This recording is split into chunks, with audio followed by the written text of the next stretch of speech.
Okay, thank you for coming out. It's a beautiful day, so thanks for being in here. Okay, hang on, maybe. I'll try again.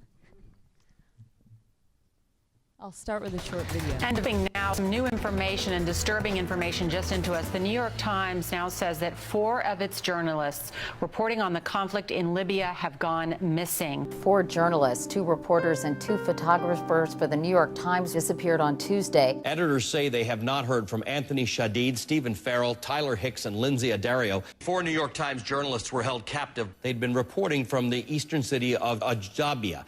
The Times executive editor says the paper has been in contact with the Libyan government, and they were assured that the 4 would be released promptly if they had been captured. Libyan authorities said the group was captured in eastern Libya last week by forces loyal to Colonel Gaddafi. Oh, there we go. Okay, so a lot of people ask me why I decided to become a war photographer, and I thought I would start with my family life.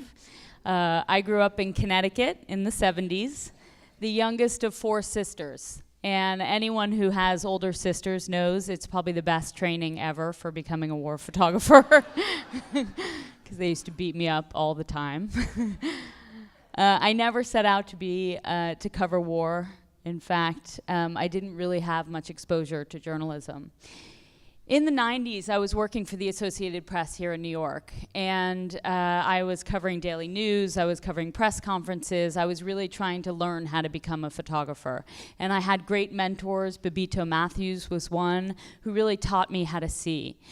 And there was a story that came across their desk called The Throwaways, and it was about a series of murders in the transgender prostitution community in the meatpacking district in New York. And they were looking for a photographer who was willing to spend every Thursday, Friday, and Saturday night with this community, trying to embed themselves, and my name came up. And I was really excited to have the opportunity. But it was the first time that I had to try to get access to a community that didn't necessarily want me there. So I learned how to link up with an NGO or an organization working there, and they would hand out condoms and cookies. And so for weeks, I actually hung out in the meatpacking district without my cameras. I didn't really take them out of the bag. I brought them, but I was just trying to get them to trust me and to see my face over and over. But I was too sort of nervous about asking for access. And finally, Kima, which was one of the women, said, "Hey, white girl, why don't you come up to the Bronx and you can come over and take pictures of us?" Because they knew what my intention was. And they said, "Be there at 1 o'clock in the morning." So I, of course, being Italian-American, could not show up there empty-handed. So I stopped and I thought, what do I bring? And I got chocolate chip cookies and a gallon of milk. And I brought it up there and walked in, and this was sort of the scene. And they were injecting themselves with hormones and all dancing around. And so these were some of the early pictures, and I ended up spending about 6 months with this community and got really close to them. And they really gave me access to their lives, not only on the streets, but at home. And this is Lala. And so this ended up being sort of one of my first real stories that I shot, and that was for the Associated Press. In 2000, I moved abroad. I moved to India. And I knew I wanted to eventually be based abroad. And it was at the time that the Taliban was in control in Afghanistan. And so I had a roommate at the time. I was dirt poor, and I was renting a room from the Dow Jones bureau chief.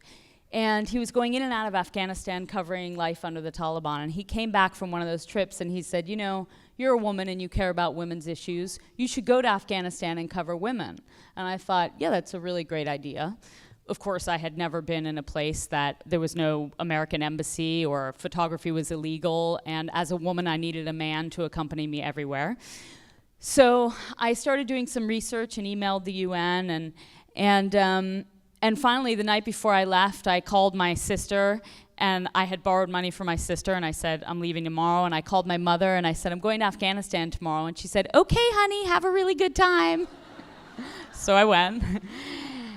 And I learned very quickly that my gender was an asset, because Afghanistan was a place that was really segregated by gender. So I got into the women's hospitals, photographed women in the ward. This is a woman in labor under the Taliban. These are secret girls' schools, so very brave Afghan families opened up their homes and taught young girls when that was illegal, because girls could not be educated under the Taliban. And one day I was actually covering the drought. There was a very severe drought in Western Afghanistan, and my driver said, "Madam, I have to go at 1 o'clock because my brother is getting married." And I said, "Great, can I come?" And he said, "Okay." So I was really curious about what a wedding looked like under the Taliban, because of course all forms of entertainment were illegal. And so, can you back up? So we drove to the outside of the house, and Afghan homes are surrounded by these huge cement walls and very cordoned off, and so the streets were silent, and music was also illegal. And we walked into the main door and down these stairs, and the soundtrack from the Titanic was blasting, and there were these men and women dancing together, and it was really the first time that I realized life goes on. Even in war and even in the most devastating times, you can see these incredible scenes. And that's been really a motivation for me in a lot of my coverage of war, is not necessarily shooting the fighting, but shooting sort of the daily life and also what happens on the margins of war. In 2003, it was clear we were going to war in Iraq. I still had no combat experience. I was offered an embed position with the 101st Airborne, but I was too scared to take it. So I ended up sneaking into northern Iraq through Iran and waiting there with many other journalists for the fall of Saddam Hussein. There was a proxy war going on with Kurdish Peshmerga backed by American Special Forces against Al Ansar, which was a group linked to Al-Qaeda. So we covered that. And then eventually Saddam Hussein fell, and we worked our way down to Crete and Kirkuk, and this is in one of the government offices. So this is in April of 2003. And I ended up staying for about 7 months in total in Iraq, and covering some of these initial scenes after Saddam fell, the troops after they got to one of Saddam's palaces and to Crete. And Iraqis were so frustrated with Saddam and that he had basically funneled all of the country's water for his own personal use to make these lakes around his palaces. So that when he fell, they came and swam in his palaces and pillaged basically everything that wasn't nailed down. So there were these incredible scenes, and then there was looting that took place across the country. That often happens after the fall of a regime. And this is a woman, with looting often comes fires. And this is a woman whose husband worked in a propane factory, and there was a fire there, so she was walking toward the factory to go look for him. And I remember shooting these photos, and then I yelled after her, and I said, "Be careful, because there could be secondary explosions." And she looked at me like I was crazy and said, "My husband's in there." And she just kept walking. There were mass graves that were unearthed south of Baghdad and Hilla. Shias were killed in mass under Saddam Hussein, and they never had a chance to properly mourn their dead. And so when Saddam fell, there were mass graves unearthed, and people came and tried to identify their loved ones. So each one of these sheets is the body of someone, and the family members would come and just break down and weep. I'd never seen anything like that.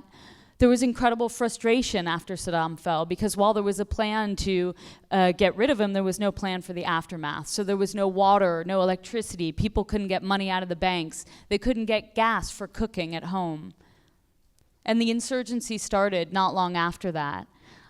I, as a journalist, wanted to see what was happening with the troops. So I started doing my first military embeds in 2003. We went into the heart of the Sunni Triangle, and we went as they rounded up men in the middle of the night, and they put zip ties on their wrists and bags over their heads. And the explosions became almost daily. And so as journalists, I was working a lot for the New York Times at this point. The only way to understand where things were happening was you waited for the sound of an explosion and literally ran up to the roof of the New York Times house and looked for smoke on the horizon. And then we would jump in our cars and run there. Now, on a day like this was a police station that was bombed, so all these young Iraqi men who were looking for work as police, it was one of the most dangerous things to do. He had lined up, and there was a suicide bomber that had gone and killed dozens of young Iraqi men. And the father was sitting outside of the morgue. And I went to the morgue because as journalists, we also have to count the dead because there were no numbers. There were no official numbers at that time. So we were responsible for finding out how many people were dying. So I went to the morgue, and the father was sitting outside, and he was just screaming and crying, and he was cursing the American occupation. it's obviously very awkward as an American journalist to go sit next to a father who's just lost his son. And I sat down next to him with Hisham, who was my driver, and I said, Hisham, should we introduce me? And he said, probably not a good idea. And I just said, you know, I'm so sorry. And he said, this is what's happened to our country. Look at what your country has done. And he brought me inside the morgue and pulled his son's body down. And he said, take a picture. This is what the war has done. In 2004, I got an assignment from Life magazine to cover the wounded coming out of Fallujah. It was the first time I'd gotten access to wounded American soldiers. I was a bit sort of skeptical that we would get access. There were so many wounded coming out that they literally cleared out the inside of a cargo aircraft and put all of the wounded on the ground. And this is how they flew them to Landstuhl, Ramstein in Germany. And this is a young man who was blown up, and this is how he was actually being flown to Germany. And so for 5 days I spent covering the wounded coming out of Fallujah. And then I got back to the United States, and I sent the pictures to Life magazine, and I was so sure that Americans would turn against the war in Iraq when they saw these pictures. And Life magazine ended up holding them for almost 5 months. And as a freelancer, we don't have the right to pass them to someone else. Whoever commissions that assignment has first rights to use those images. So it wasn't until my editor came to me and said, I don't think we'll ever publish those pictures of wounded Americans, because, to be honest, my editor doesn't think the American public can handle seeing them. Well, of course, I was furious. And I said, you know, how dare you send me to war if you don't even have the courage to publish them? And very luckily, I sent them to Kathy Ryan at the New York Times Magazine, and she was able to publish them very quickly after. I started working in Darfur. This was my first trip to Africa in August of 2004. Again, as a journalist, we can't easily get access to these wars. I think it's one thing most people don't understand unless you've covered war, that you don't just get a visa to go cover a war. You often have to sneak in. In the situation of Darfur, we had to walk for kilometers, walk through rivers with our stuff on our head and meet up with the rebels. In this case, we were 4 journalists on the back of a pickup truck with 17 fighters riding around the desert. That truck broke down every, I don't know, hour or so. I ended up working in Darfur for 6 straight years. I went back every year. Sometimes I went legally through Sudan. Sometimes I went through Chad. I covered the burned villages as they were attacked. This is one situation in 2005 where the government had attacked, and then the Janjaweed who were supporting the government went in on horseback, and they just pillaged the village and often raped the women. And this is the aftermath. This is the first time a woman actually admitted to me of being raped as a weapon of war. And it's a thread that I've covered throughout my career. I also covered it in the Democratic Republic of Congo. I've covered it in South Sudan. And so this is some of the Democratic Republic of Congo work. And this is from 2006 to 2008. I continued going back there. So a lot of what we're doing is covering not only the war, but the civilian toll, because it's really the people who pay the price. It's not the combatants. And if it is the combatants, they know what they're getting into. It doesn't make it any less damaging for their families, but certainly the civilians didn't sign up for this. They're the ones who are displaced. In 2007, I was working with the New York Times Magazine and Elizabeth Rubin to cover the Korangal Valley. And the story was initially to find out why there were so many civilian casualties in Iraq, in Afghanistan, if we had one of the best militaries in the world. So we went in there with that intention. We went to the public affairs officer and said, we'd like to embed in the Korangal Valley. It was one of the most dangerous places. And he sort of looked at Elizabeth and I and said, you know, it's not really a place that's fit for women. And we said, well, why not? And he said, well, there's no place for you to sleep and no place for you to go to the bathroom. We said, well, that's funny. Where do the men sleep and where do the men go to the bathroom? And they sort of got flustered and said, come back tomorrow. And we were lucky because the commander, Colonel Aslan, had a theory of transparency. He led us there and we spent 2 months living with the troops. This is from Operation Rock Avalanche, where we were airlifted onto the side of a mountain, jumped out of Blackhawks in the middle of the night. Everything was pitch black, and we jumped into the heart of Taliban territory. And for 6 days, we walked with everything on our backs, walked through the mountains, and eventually we were ambushed by the Taliban. And this is the aftermath. This is Sergeant Rugal carrying the body of, this is Clenard carrying the body of Sergeant Rugal. And so for my book of Love and War, I've kept in touch with a lot of these soldiers, and I went back and interviewed Clenard about that day and what he remembered from that day. If he remembered me actually approaching them and asking to take their photos, and when he looks at this photo, what it means to him. And so that was a unique, something that I had never really done before, is gone back and asked the subjects what it was like to have us there. I started covering women in the military also around that time. I've been covering this story for about a decade. Even though women weren't officially allowed on the front lines, they were on the front lines. This is in Helmand province. And I've done this work. You know, often Afghan women didn't even know that these were women. They assumed they were men because of the way they're dressed. So the American women had to take off their helmets and say, look, I'm a woman just like you, and show their hair. So there were these incredible scenes, and so I did many embeds with the American women while we were in southern Afghanistan. And very recently I'm working on a story on women in the military for National Geographic.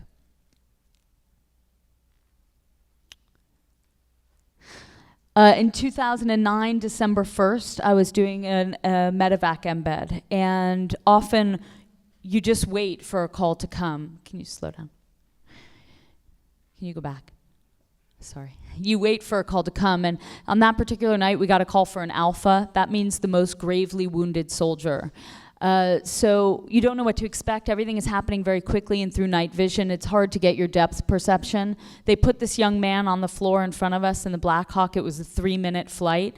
I took this picture through the night vision, and then we raced back to the frontline hospital, the field hospital, and the entire room filled up with all branches of the military. And as a photographer, it's very uncomfortable to be in this situation because he had lost 9 pints of blood, basically all of his blood. And they were trying to resuscitate him. For 29 minutes, they worked to try to bring back Taylor. And finally, in the end, they did not succeed. And there were these moments in the middle of this, as I was shooting, an officer came to me and said, stop photographing. And everyone in the room spoke up and said, no, she needs to be here. Americans need to see this. So I continued shooting. And then in the end, he passed away. And they said a prayer and put a flag over him. And then I had to call his father, or I had to get permission from his father to publish these pictures, because the military has a next of kin policy, where in order to publish the pictures showing the face, you need to get permission from the parents, or if he's married, his wife. And so we can't call. I had to give my number to the military and wait for his father to call me. And on December 17th, right before Christmas, his father called me and said, I'm Todd Taylor, and I understand you were with my son when he died. The only thing I know about my son's death is that he was killed in combat operations in Afghanistan. Can you please tell me every single detail you remember? I want to be with my son every moment until he died. Was he suffering? Was he in pain? What happened? And so we spoke for about 2 hours, and in the end, I said, I need your permission to publish these pictures that show his face. And he said, I have to go to Jonathan's mother. And after a lot of back and forth, they decided they did not want the pictures published. So we were able to publish pictures that didn't identify who he was, and we left out his name. In 2009, I started covering maternal mortality. This is a series I started in Afghanistan and worked my way to Sierra Leone. I've been working on this for about 10 years as well. Over 500,000 women were dying in childbirth every year in Sierra Leone in 2010. About 70% of those deaths were preventable. It was because there were no doctors. Most of the hospitals were very far walk away, so a woman who had complications couldn't make it to a hospital. Can you back up one? When I met Mama Cisse, she'd been pregnant with twins. She delivered the first baby in the village, and the second baby wouldn't come out. I spoke with her for about an hour, and eventually she delivered the second baby. She had to take a canoe across a river and 6-hour ambulance, by the way, in between delivering the first baby and the second. So she delivered the second baby, and it was almost unresponsive, so all of the midwives were paying attention to the baby. And Mama Cisse started bleeding. And I was taking these pictures saying, she's bleeding, I think there's something wrong. And the midwives were sort of mopping up the blood and said, no, it's okay. And we're not doctors, so my sense was that something was terribly wrong. And so I ran to where the doctor was. I said, "Is there a doctor?" And everyone laughed and said, "There's one doctor in the province, and he's in surgery." So I ran to where the doctor was. I went into surgery, put on scrubs, and I said, "I think there's a woman dying." And he sort of looked at me and was like, "Well, I'm a little busy." And so I went back and I said, "I don't know, pick her up and maybe take her to where the doctor is." So they took her blood pressure and it was 60/30, and she died. And this is Mama Cisse's funeral. By the time the doctor came out of surgery, she was dead. In the last, since the war in Syria started, I've been covering the Syrian refugee crisis in all the neighboring countries. So in Iraq, this is in northern Iraq. This is a Syrian refugee in Greece. We did a 2-year project for Time magazine called Finding Home, where we followed 3 pregnant women through their pregnancy and childbirth. This is Hannah, a Syrian refugee in Lebanon, for a New York Times magazine story called The Displaced. And I did 5 trips on the Mediterranean, photographing sub-Saharan Africans and people from the Middle East trying to make their way from Libya to Europe. And these are some of those pictures for Time magazine, and also the New York Times. These are on the shores of Sicily. When I first started working in South Sudan, it was before it was its own country. And in 2014, I was there at the time of very heavy fighting after it had become its own country, and there was very little hope for what was happening in South Sudan. The president and vice president were pitting their own people, their tribes against each other, the Dinka and the Nur. There was killing going on across the country. For the New York Times, we decided to do a story called The Displaced, looking at 3 kids who had been displaced by war, and we came upon, this is all some of the malnutrition and the aftermath of the war in South Sudan. So we came upon this young boy named Chol. You can continue, sorry, it's a little complicated. And so when we met Chol, his village had been attacked by the government, and his father had been put in a hut and set on fire in front of him, and he watched his father die. He and his grandmother and his sister hid in the swamp and ended up swimming for their lives. And for months, they swam through the Sud, the swamp in South Sudan, and they would stop on these small islands and eat lily pads and and go fishing to stay alive. And when I met them, it was in Nial, and it was about 2 months later. And he was so clearly traumatized, it was very difficult to photograph Chol because, of course, I didn't want to further traumatize him.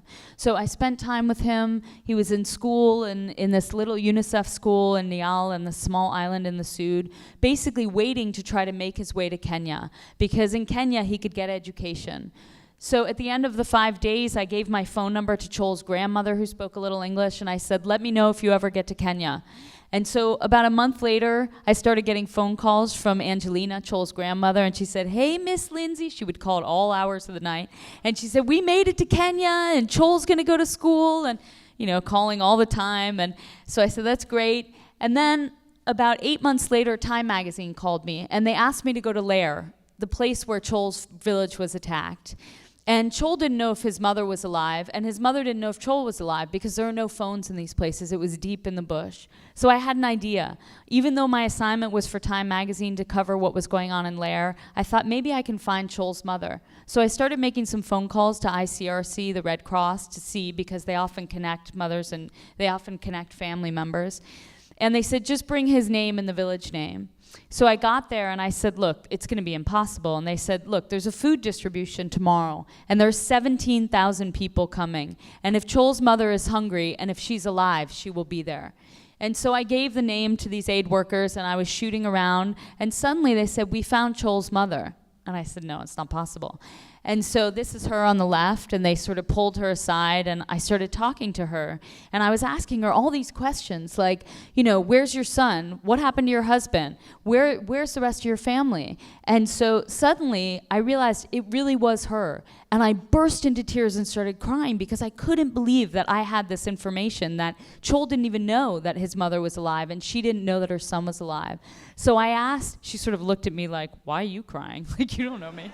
So then I asked if I can come visit her the next day, and I brought a copy of the New York Times magazine with me in the hopes that I would be able to give it to her. And I presented her with the magazine, and suddenly she realized her son was alive, and she started crying, and she said, I can't believe he's alive, he's alive. And I said, well, look, would you like to give a message to him? I can record a video. And she sat up straight, and I set up the video camera, and she said, Chol, don't come home. Please stay there and get educated. And that was the message she wanted to send to him. So I went then to Kenya, and I brought him the video of his mother. And this is Chol in school in Kenya. And this is him watching the video of his mother and his siblings. He has 8 siblings there, and his great-grandmother. And at the end of the video, he just looked at me and he said, I must stay in school. And so the rest of the pictures are just recent work that I've been doing in Yemen for the New York Times Magazine. That was last October. And this is in, these are ISIS, these are women supporters of ISIS coming out of Baghouz in March in Syria. And this is at Hole Camp. And that's it.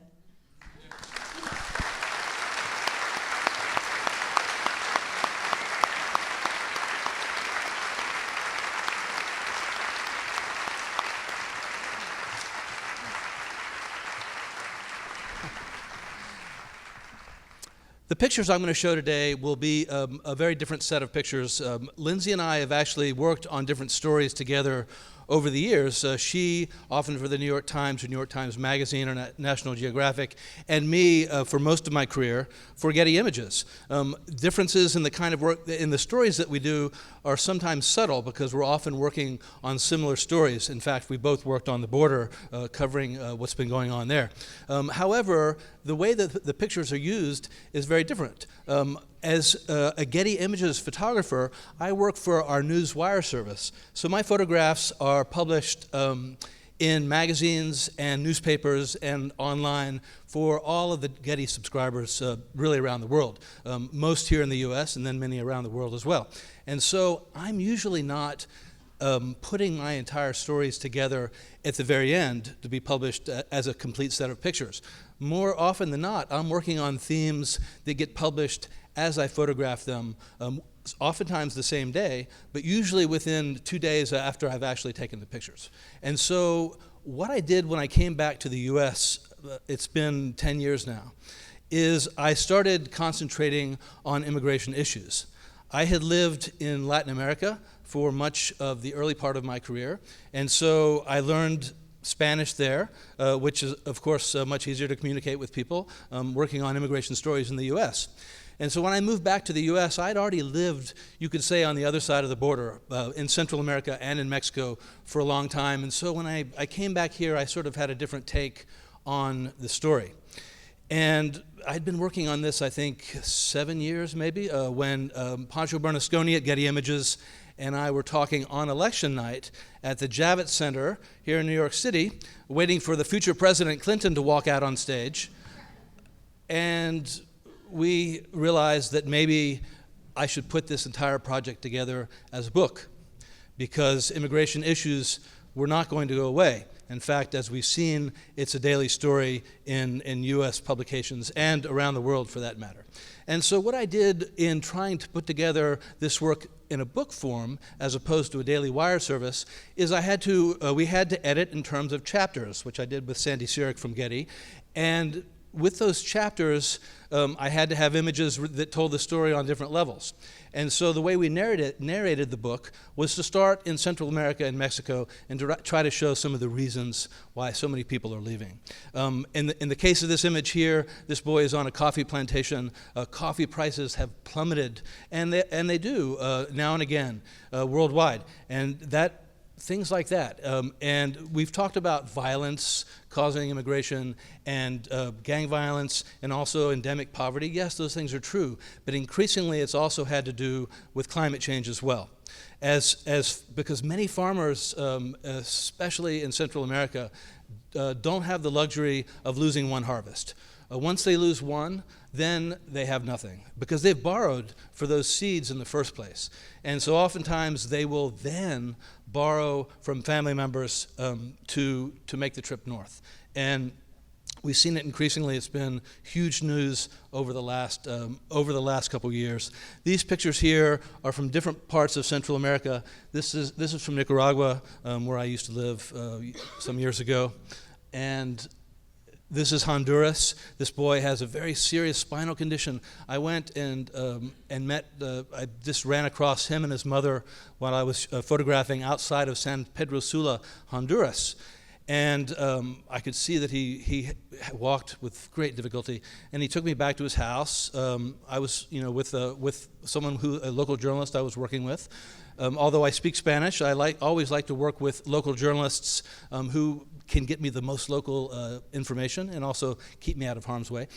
His dad had actually tried to go to the U.S. and been caught at the U.S. Mexico border and deported back to Honduras. So they ended up, as many families do, they ended up much worse than where they started. Because when you come back with that serious amount of debt, then it's just much more difficult for people. Part of the, I can see these pictures on a screen, a small computer screen over here, so I think, no, I'm fine. We talked about switching seats, but I'm okay for the moment. Part of the issue is the drug problems and the narco trafficking in Latin America. This picture was taken in Mexico a couple years ago. Guatemala, there's a neighborhood in Guatemala City called Zona 18, and it's one of the most violent neighborhoods in Guatemala. And this year is in Peru. You know, I've seen so many people coming up from different countries over the last few years. Also Ecuador, increasingly actually from Nicaragua, because in Nicaragua we have incredible political instability over the last 2 years, especially with President Ortega. This photograph is from Acapulco. I had been working with a local journalist for about a week there, and he had actually purchased the mobile phone for the forensics team, the coroner's team there in Acapulco. So every time there was a report of a fresh homicide, he would get a phone call. And during the time I was there with him, there were about 12 different executions a day. Most of them were not crossfire. Most of them were actual executions between narco traffickers, and that was the case here. And we went into certain situations where I had to leave, where he'd say, well, let's stay in the car for a while. It's still too hot. In this case, these photographs are portraits of gang members in San Pedro Sula, Honduras. And the journalist I was working with there was actually a local television personality who covered the crime beat, and he knew these gang members, some from Banda 18, which is one gang, and others who were sort of a freelance gang in the center part of the city. It was very difficult. It was tougher for me to get access to MS-13. They typically don't like pictures.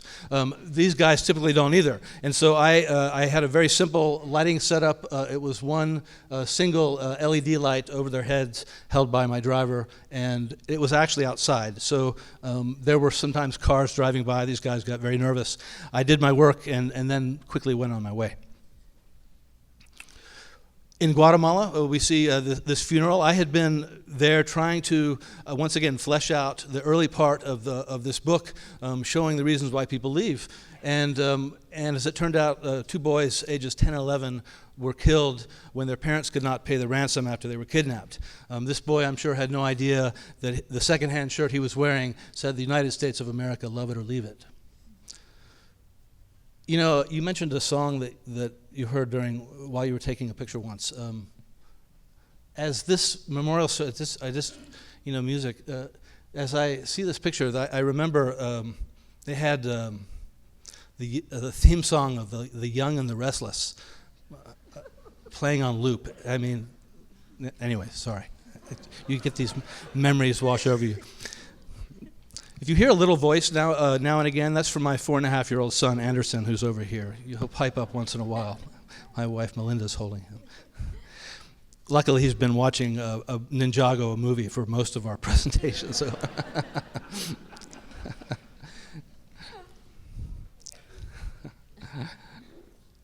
But of course, you know, although we concentrate on serious stories, and oftentimes they're tragic ones, not every picture is that way. A lot of the pictures that I transmit are happier ones. It's just not always with the specific story I'm working on in the moment.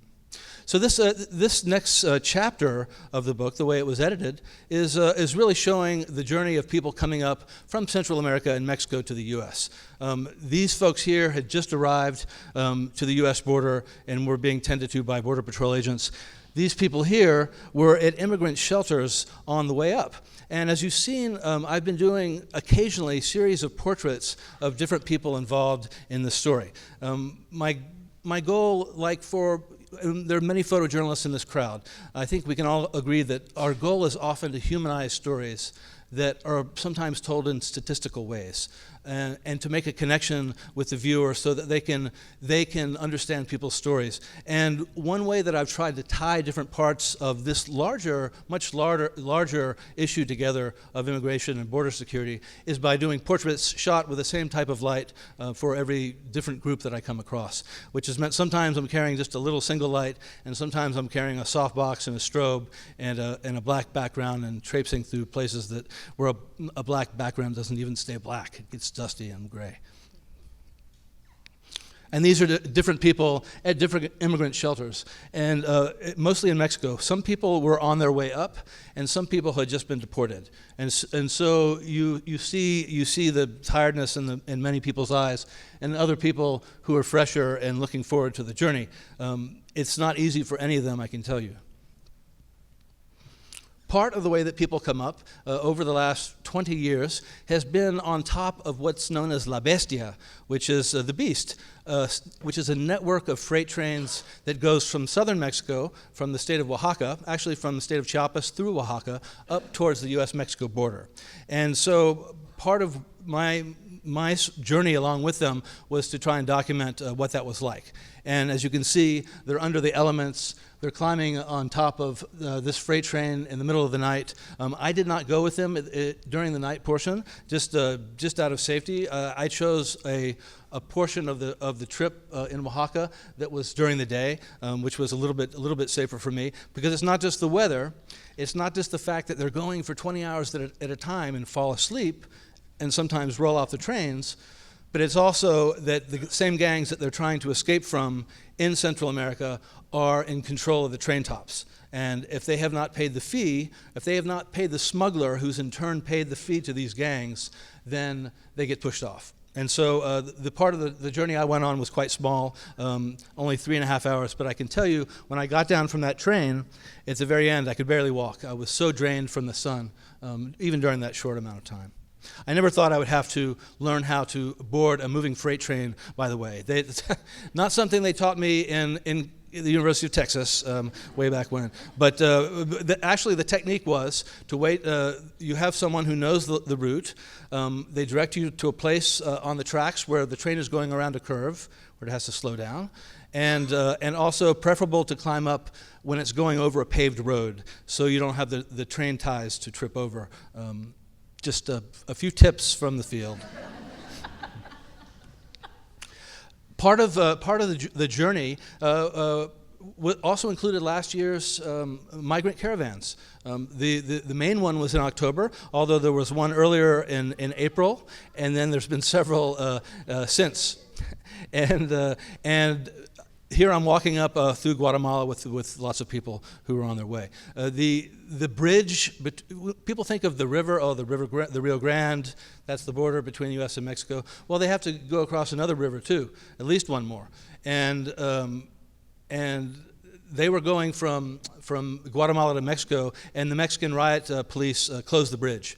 And this situation, since this happened last October, has changed dramatically because of the changing and volatile nature of U.S. immigration policy, which we've been reading about all the time. It flops back and forth depending on what the courts decide and what executive actions are taken by the president, and et cetera, et cetera. But at that time, there was a stampede, and I was sort of in the middle of it there. This is from the same situation. This little boy is climbing over a fence to get onto the bridge.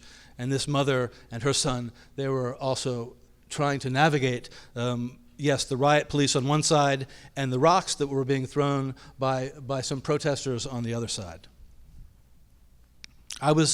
This picture I took actually from one of those boats. You see them in the background. It's a raft, and I hired it to take me back across the river from Mexico on the left back to Guatemala, which was on my right, and people were so desperate that they began jumping off the bridge into the river. And as you can see, it's not very deep right there. Different scenes from the migrant caravan. And this is what it looks like when you have between 5,000 and 7,000 people walking together, trying to come north. And you know, there's lots of different theories. You know, you hear it on the left. Oh, obviously the migrant caravan was paid for by George Soros. Everyone knows that. Or, you know, I'm sorry, on the right. On the left, oh, it was all Trump. This happened right before the election. Obviously, it was the president trying to stoke fear. Well, you know, there's lots of conspiracy theories out there. Just talking with people, many of these people, they told me a version of the same story, which is they heard someone talking about it, and they thought, wow, this is my chance. I've been saving up for a while. I don't have nearly enough. It's going to take years more for me to save up. This is a way for me to go up for free without having to pay a human smuggler, but also with safety in numbers and traveling with people. So this is my chance. And so many people came with that mindset. And so you had families walking in flip-flops. I mean, you kind of get ready when you go for a hike. You put your hiking boots on, et cetera, take some water. People were in flip-flops, and they did not make it all the way to the northern border. Many had to turn around and go back. And as we've seen, as U.S. border security has increased over the years, it has pushed people further out to walk across desert areas, and many people don't make it. There's many what they call John Doe graves at cemeteries all along the border. This beautiful crucifix was placed by immigrant rights activist who adorned various anonymous grave sites in this cemetery. And now I'll show you a series of pictures from landscapes, essentially, of the U.S. Mexico border. It's a varied terrain. In Texas, the entire border, many of you know, is made up from the Rio Grande, which forms the entire length of the border through the state of Texas. It's very windy. As you can see in that previous photo, it defies perhaps the building of a continuous wall along it, although they're still trying. This is taken from a helicopter. Obviously, I'm flying with a Customs and Border Protection pilot through a fantastic, beautiful area called Big Bend in West Texas. And there is a story behind this one. I arrived to the Border Patrol, the Customs and Border Protection station, early in the morning as we'd set a time for me to go fly with these pilots, and the pilot wasn't there. Took him a long time. I waited for 2 hours. He finally walks in his jumpsuit and says, "Oh my God, I'm so sorry. There was a schedule mix-up. I didn't know I was taking you up." He said, "I think I recognize you. Are you John?" I said, "Yeah."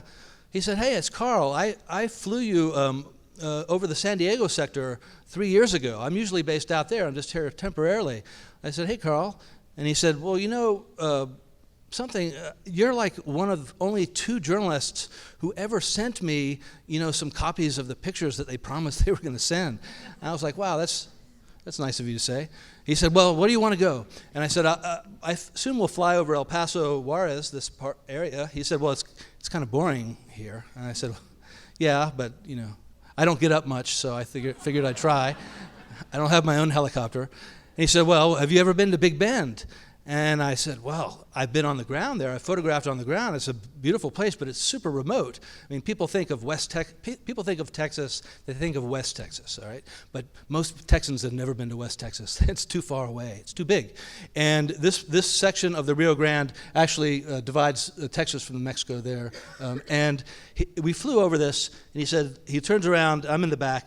He turns around with his black visor, and he looks at me, and he says, "John, I have to say something to you. If I do anything which seems dangerous to you, will you just let me know and I'll stop?" And I said, "Well, I like the sound of that." I said, "What do you have in mind?" And he said, "Well, let's go down there." And so he flew down right into that crevice which forms the Rio Grande. This is the Santa Elena Canyon, right into that dark area on the left. And we went all the way through the canyon, all the way to the other side. And the door on the helicopter was open, and so he assumed I would be shooting pictures out as the cliff went by. And we got to the other side, and he looks back at me through his dark visor again, and pardon me. He says, "I don't know about you, but I think I need to check my pants." I was like, "Thank you, Carl. Thank you for that information." And he said, "Did you get some great shots?" And I said, I didn't get any shots. It was all a blur. So he looks back at me again, and he says, you want to do it again? And so we came back around all the way, and this time we went through once again, all the way through, but towards the end of the canyon, he pulled into a hover, and so I was able to get at least one picture out the side of the door of the helicopter. And then we flew to a place called Alpine, which was on the way back, and got Mexican food. I know. With Carl. This is a golf course. Actually, Justice Scalia died on a luxury ranch very close to this golf course a couple years ago. This is right on the Mexican border. That's Mexico in the background. I photographed. These were the only two guys on the course. And so I photographed them for a while, and the light started getting really bad. And so one of them was like, I was like, I think I'm done. They were like, well, do you want to join us for the back nine? And so I actually did. I played 9 holes with these fellows. The guy on the right is an optometrist, and I still get my glasses from him.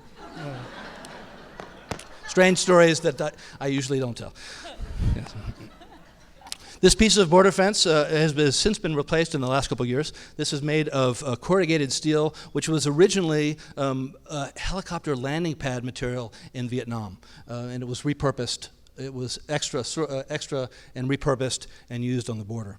And this is called the floating fence. This is part of southeastern California called the Imperial Sand Dunes. And this fence actually kind of floats and moves atop the dunes as they shift in the sand as the wind blows. And those are the Dunas de Algodones, which are in Mexico on the other side of this fence.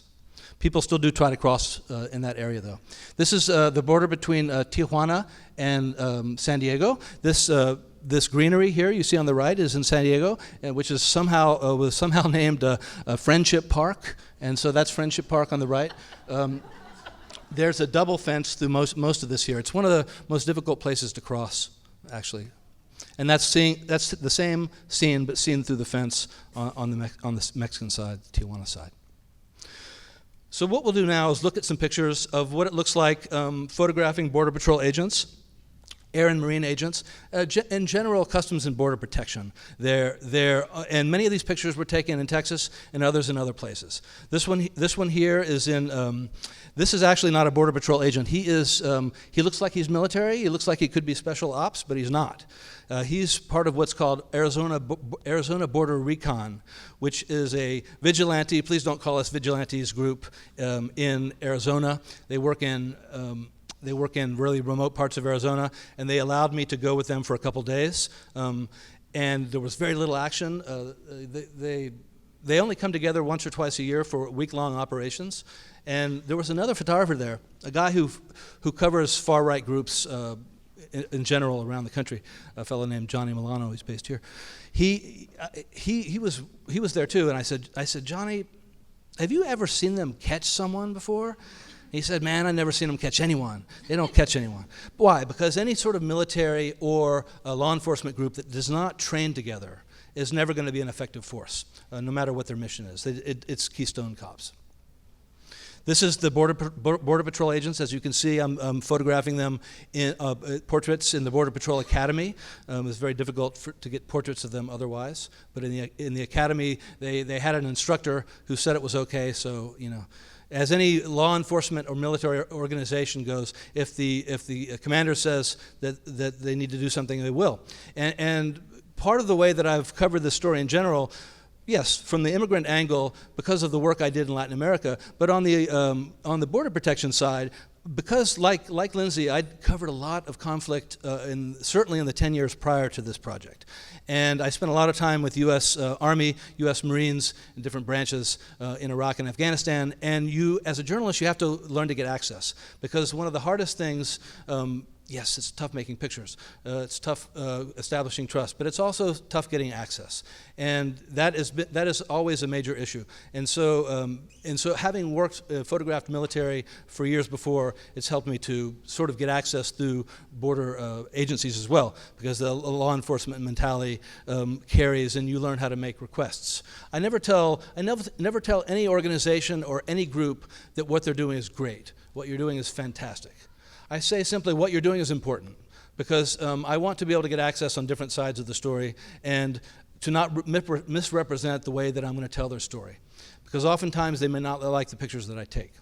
But I do treat what they do as important, and that goes for everyone I photograph. And I think Lynsey would probably say the same thing. This is what it looks like, again, from the helicopter. A lot of military hardware is being used that's left over from Afghanistan and Iraq. And that's what it looks like. If you think, wow, how can they see the world in such a different way than I do? Well, when you see it like this, it looks different.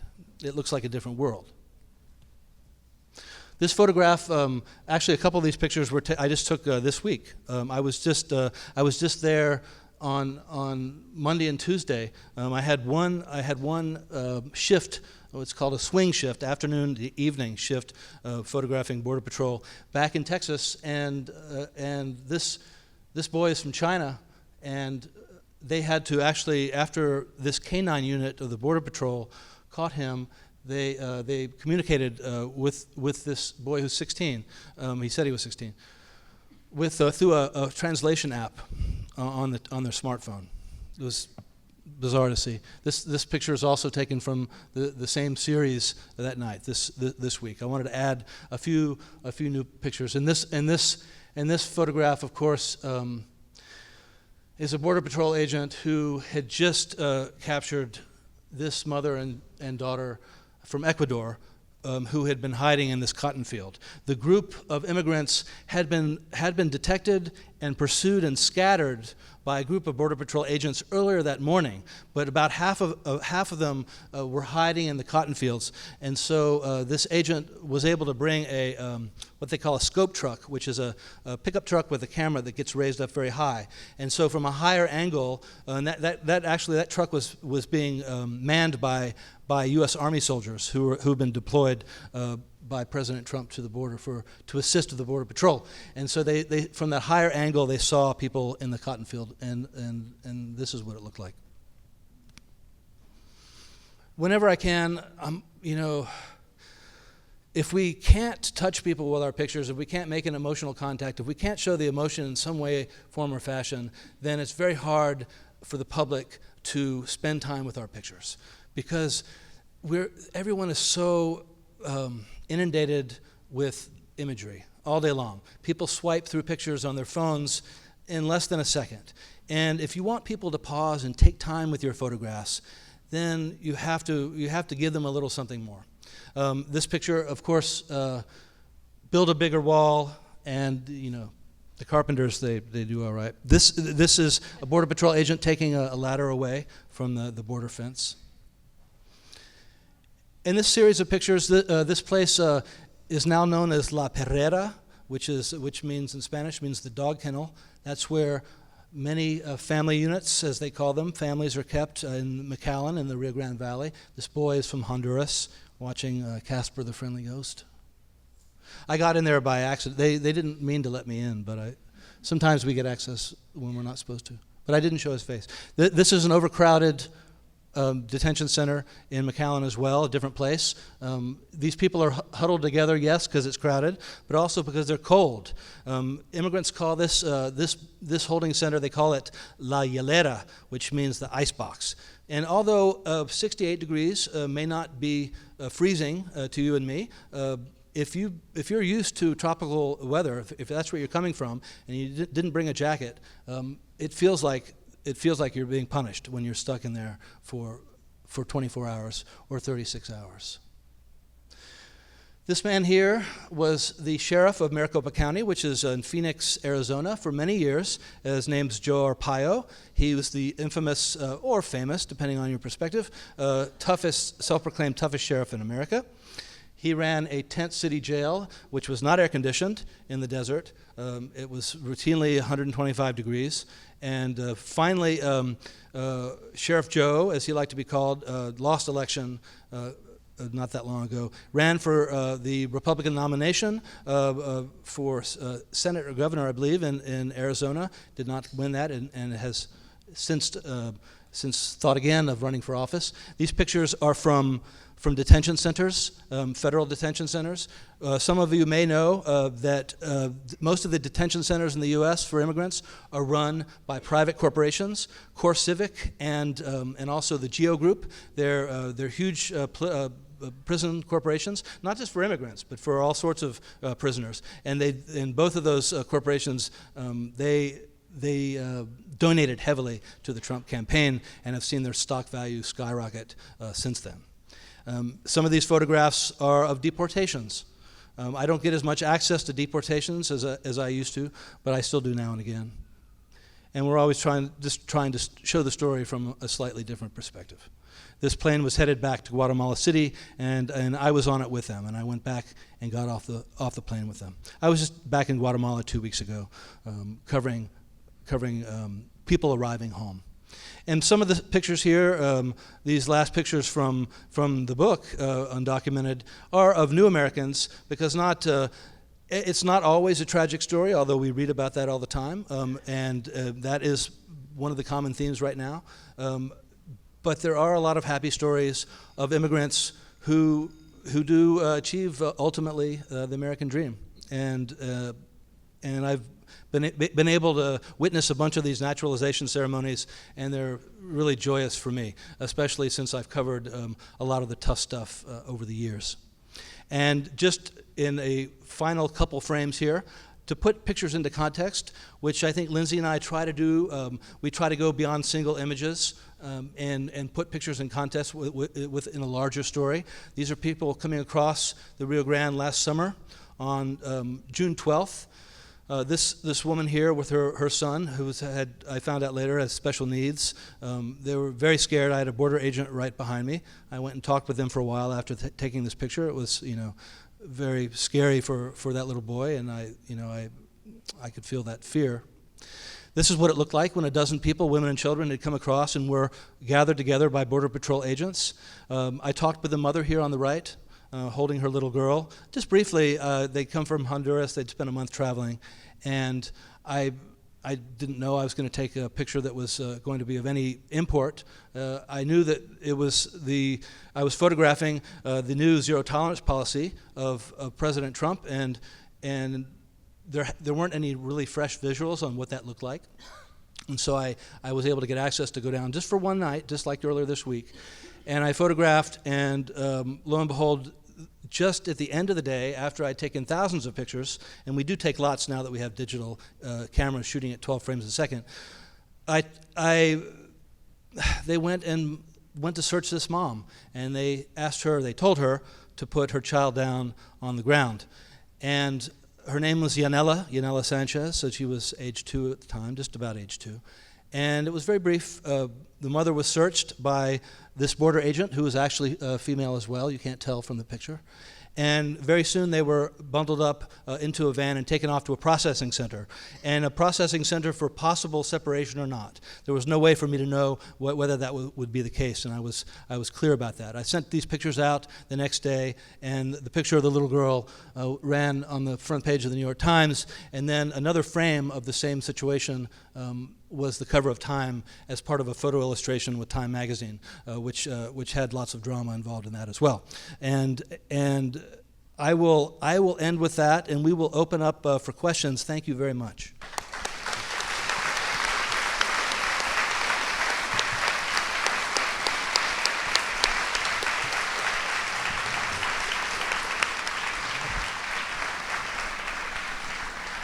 So we probably have like 10, 15 minutes of questions. So that's like 3 or 4 people. So if anyone has a question, you're more than welcome to come down. Hi, both. Thank you so much for sharing your huge inspirations to me, especially Lynsey. Been following your work for a while.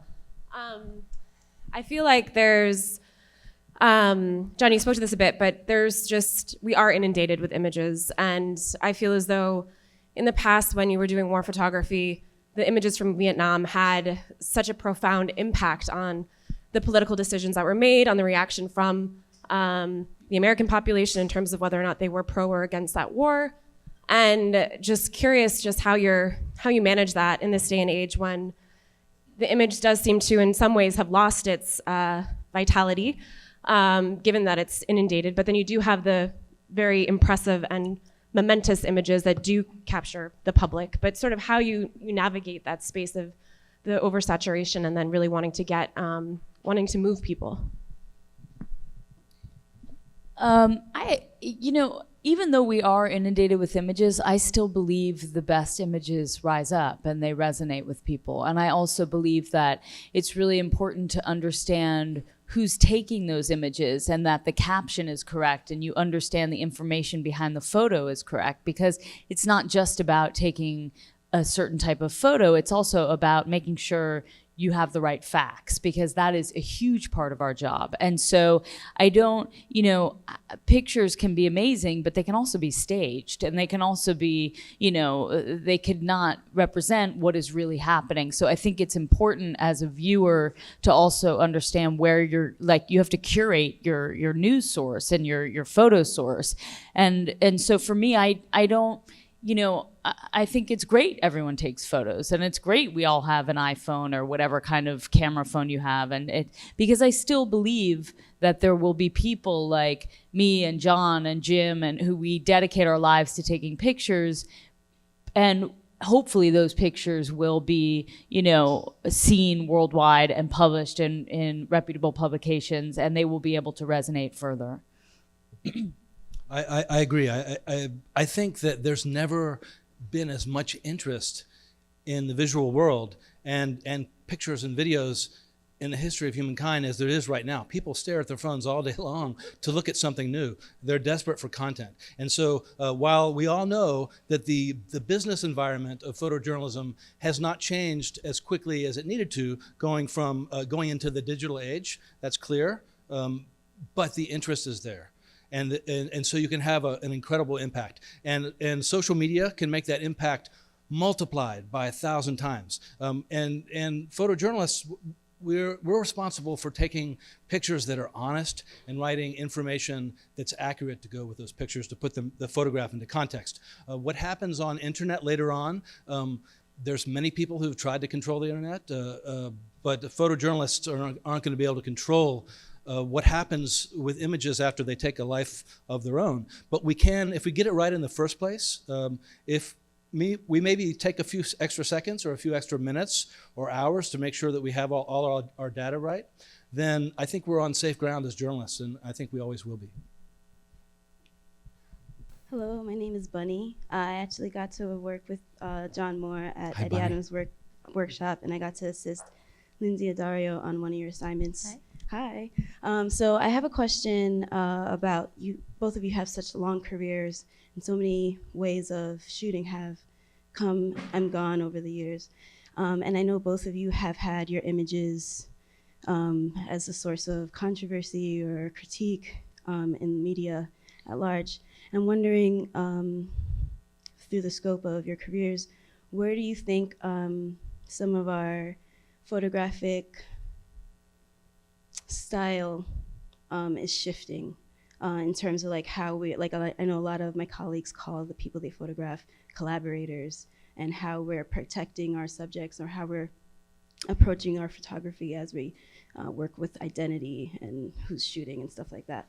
I was wondering how you're thinking about those shifts. Yeah, that's it. There's a lot in there. I think, I'm pretty old school in my approach. I've been shooting for 24 years, and I still take a very journalistic approach to how I shoot. I think, we both cover very sensitive subject material. I often cover women in very vulnerable situations. For me, I leave it up to the subject to often define the boundaries of how they feel comfortable being photographed. I think there's a lot of critique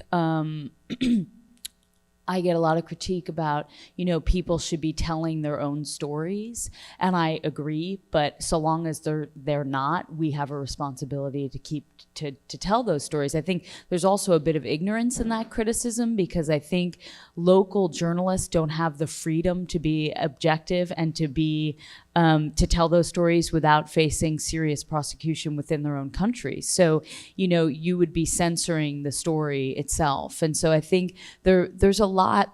It's very easy to criticize before you've actually been in that situation and seen the reality on the ground.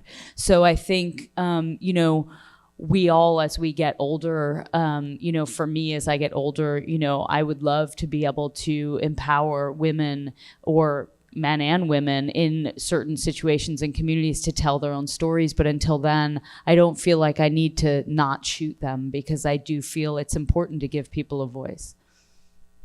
And at Getty Images, when I'm photographing people in private places, we have a different standard for instance, press photo releases than we do when they're in public places, and that changes from country to country.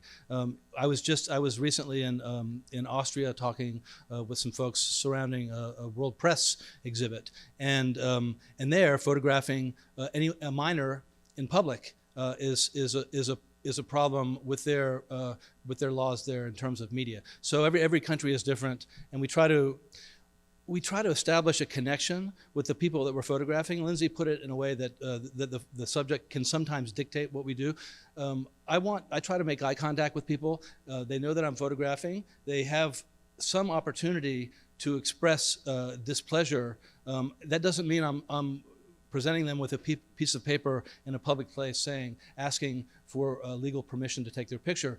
But I do give them the opportunity in one way or another, whether it's verbal or otherwise, to tell me to bug off. I want them to be able to feel like in some way they are participating in the telling of their story by giving me access. And I don't want people running away from my camera.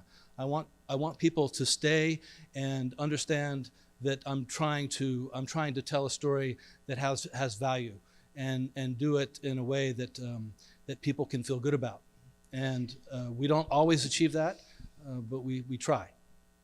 I mean, I'll just add, I do very different kind of, sometimes our work overlaps. We've worked side by side in so many situations, including Libya, and in the border, we're doing very parallel work. But a lot of the more intimate stories I'm doing, like Mama Cisse, or, some of these longer stories, I tell them ad nauseum, sort of do you want to be photographed? This is what it's for. It will appear. And, my goal is X. And they have the right to say no, and I don't. So it's really, I'm very, very, very clear about what I'm doing and where it will be published. Because we have to assume that everyone's going to eventually, everyone we photograph is eventually going to see that picture. That wasn't always the case. That is the case now. You have to assume that. Anyone else?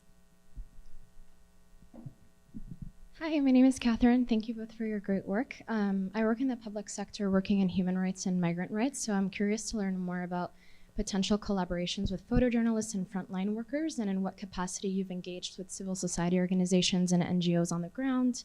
And also, my second kind of side question, how much does language and cultural competency help you gain access to the communities that you photograph? I think language is, being able to speak to people is key. And that's why when we work in other places, we'll employ translators.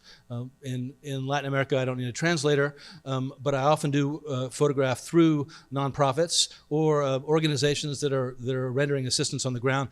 A couple of months ago, I did a photo story on a man named Scott Warren, who has been charged, had several felony charges against him by the U.S. government for aiding and assisting immigrants, essentially for giving them food and water and shelter. And the U.S. government is trying to make that a crime, to equate giving someone water with transporting, with trafficking human beings. They're trying to equate those things so that it freezes, absolutely freezes the humanitarian community that helps people in that situation.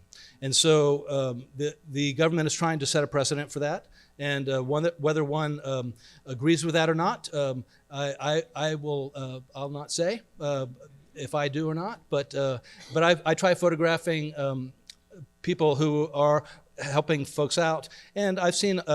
Frankly, I'm not going to say that the Border Patrol agents I've photographed are devils. I've photographed a lot of people who are great professionals as well. And so I'm not trying to demonize personally. I want to try and give a broad coverage, and people can see these images and the very straightforward information that I give with the pictures and come to their own conclusions. I have a question. I don't need the mic if that makes it hard. Sure, I can. I don't need it. Sure. I'm asking you a question in some ways as an activist, and an activist cap. And I remember that there was a photo that got circulated. It was neither of your photos of the family that drowned crossing the border. And after that photo got circulated, there was lots and lots of what I thought was very valuable and very complicated debate about what it means to circulate that image when the family itself had not necessarily known if it happened yet, or they had not yet necessarily seen or want their family members represented drowned and face over. And I felt very torn about it and ultimately made the decision to circulate it for all sorts of reasons, but I never felt completely okay with that. And I'd be curious to know a little bit about what your thoughts are, complicated as they may be, about who we are taking those photos for. Who is the projected audience? Is it a white audience to stir them up to action? Is it to, I mean, I don't know. I'm just very curious, and I don't have any preconceived thoughts about it. I find it very difficult. Did everyone hear that question? Okay, good. Well, I'll start. I was impacted by that picture as well. I mean, not just as a parent, but as a human being, you see that photograph and you want to weep. It's really a powerful picture. And I thought about those same issues too.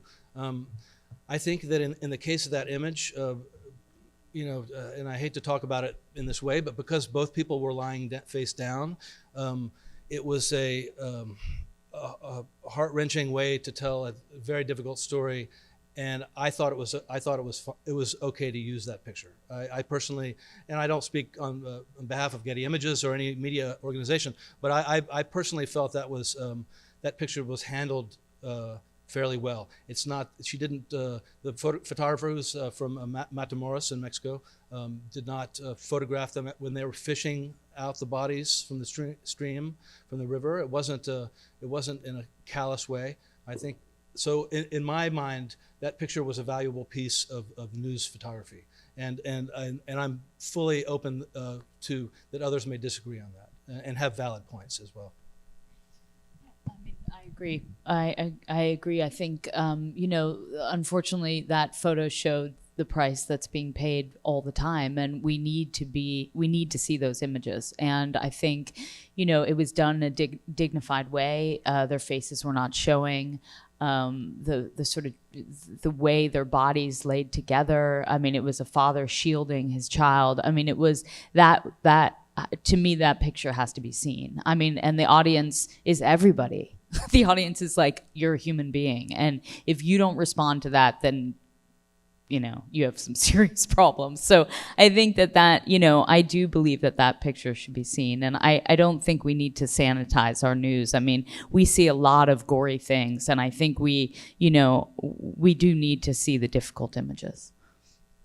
We'll have one last question. Sorry, this young lady. My question is for Lynsey, and it's about your work in Yemen. My question is for you, and it's about your work in Yemen. It seems like the American public hasn't paid attention to that war in the same way that Iraq or Afghanistan has gotten attention, partly because the U.S. involvement in the war has been so different. Because we can't get in. Okay, so that's sort of my question. That how have you approached documenting that crisis, and what do you think could be done differently, especially given that this war sort of may resemble wars of the future, where the U.S. is financially and militarily involved, but there aren't boots on the ground? Sure. I mean, it's very simple. It took 2 years to get a visa, because you have to get a visa. An official Yemeni visa, and also a visa from the Houthis. And then because the airspace is closed off to go into northern Yemen, you have to fly into Aden and then drive 11 hours through bandit territory, extremely dangerous, sorry mom, extremely dangerous, and get up to Sana'a. And then you have Houthi minders who basically walk around on top of you and monitor every single thing you see in photograph. And the people in those photographs are terrified. You know, I mean, they gave us access to a hospital, and the people, you know, they basically were like, scared the people away. So I think, you know, of course, if we had access to cover Yemen, it would be very covered. It would be as covered as Iraq and Afghanistan, but those were also different wars because we actually had troops on the ground. And so, yes, of course, you know, the U.S. is giving money to Saudi and buying weapons, and, you know, we do have a hand in the war in Yemen, but it doesn't mean we have access to that war. So I think we collectively do what we can. Each journalist and each photographer who goes in there plays a part. And I think our work provides a collective document of the war in Yemen. But you know, it's not possible for one person. I mean, people do very important work, but we all need to go and try and cover it because it's not easy to get in. So I think we're at the end of our afternoon. Any last words from either of you, or we're okay? No, thank you all. It's great to see such enthusiasm and interest in the work that we do. I think, speaking for myself, I didn't think it mattered to still be in this profession, I wouldn't still be doing it years later. And I'm so happy to see that people are interested in our work. Well, thank you. Thank you both so much. Thank you. Thank you.